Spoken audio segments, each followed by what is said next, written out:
Margot Motin, Boulet ou Pénélope Bagieux. Vous ne les connaissez peut-être pas encore, mais ce sont des blogueurs stars suivis par des milliers de fans. Un point commun, ils tiennent tous leur blog sous forme de bande dessinée et le succès est tel que certains sont même publiés. Décryptage. Quand la blogosphère rencontre le monde de la BD, l'union est détonnante. Ça s'appelle le blog BD et c'est la grosse tendance du moment sur Internet. Les protagonistes se sont fait des noms au-delà du web. Parmi eux, on citera Boulet, alias Gilles Roussel, un des précurseurs de la tendance, Pénélope Bagieux, qui connaît depuis 2007 un succès fulgurant, Martin Wittberg, qui excelle dans le dessin de presse via la plateforme d'un quotidien national, ou encore Margot Motin, qui allie subtilement dessin et humour.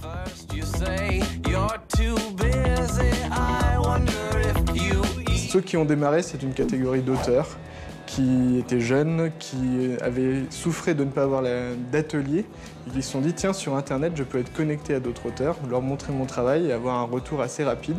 Ils avaient aussi envie d'être en contact avec leurs lecteurs de manière directe. Tout de suite, petit retour aux origines. À l'instar de la BD classique, le blog BD européen s'est développé principalement en France et en Belgique depuis 2003. Un festival est même né afin de promouvoir les dessinateurs et créer la rencontre avec les internautes. En 2005, quand on a démarré, on avait 40 blogueurs BD, c'était quasiment toute la blogosphère BD. On a eu 1500 visiteurs, aujourd'hui on est à plus de 200 auteurs et plusieurs milliers de visiteurs.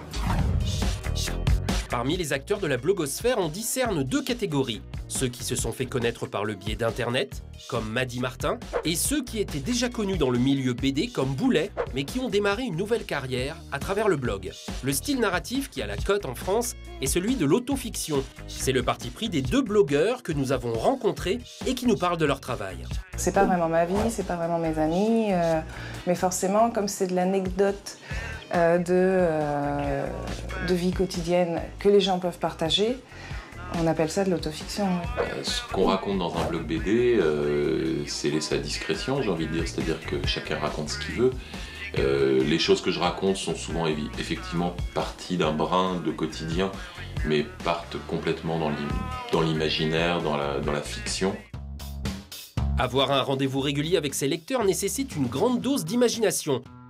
Les artistes du web nous révèlent les secrets de leur inspiration. Souvent, c'est plutôt ce que les gens me disent, ou ce que j'entends dans la rue, ou dans le métro, ou des choses comme ça. Souvent, ça part d'une petite idée idiote, et j'essaye d'en faire une histoire la plus charpentée, la plus logique possible. La dernière note en date, j'étais en train de faire mon lit, en train d'emballer une couette dans sa housse, et je me demandais pourquoi on était passé du drap couverture à la couette. Et c'est devenu toute une réflexion sur l'évolution des objets. C'était une occasion de parler de la théorie de l'évolution, c'est-à-dire vraiment évolution au sens propre. Donc voilà, sur un détail trivial de la vie de tous les jours, c'était aussi l'occasion de parler de science, de parler de Darwin, de parler d'espèces animales, de biologie.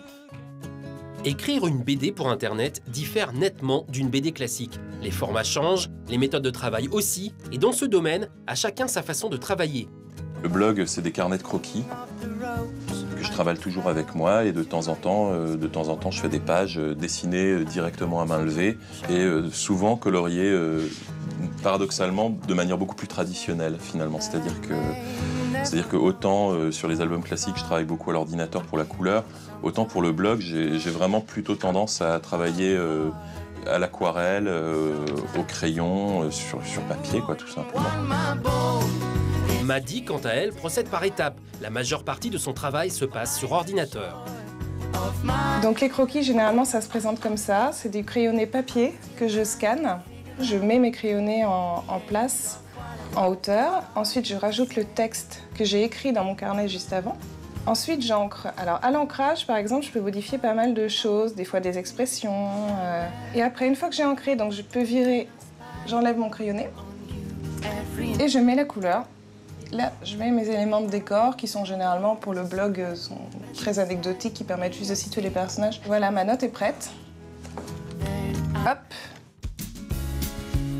L'évolution logique et l'intention de la plupart des blogueurs, c'est la publication papier, un processus pas toujours évident à mettre en place. Prendre des dessins sur Internet et de les mettre dans un livre, ça ne se fait pas en un claquement de doigts. Il faut retravailler la matière, il faut lui donner du sens pour que la lecture papier en prenne un qui soit intéressant. Il faut faire un bon livre. Les blogueurs à succès ont pour la plupart publié leurs posts en version papier. Boulet en est déjà au 6e tome de ses notes. On peut également retrouver les ouvrages de Mady Martin et Pénélope Bagieux, ainsi que Martin Wittberg. Phénomène inédit, les 2 blogueurs stars du moment, Pénélope et Boulet, ont collaboré sur un album BD dont le scénario n'a rien à voir avec Internet. Un exemple encourageant pour l'avenir des blogueurs.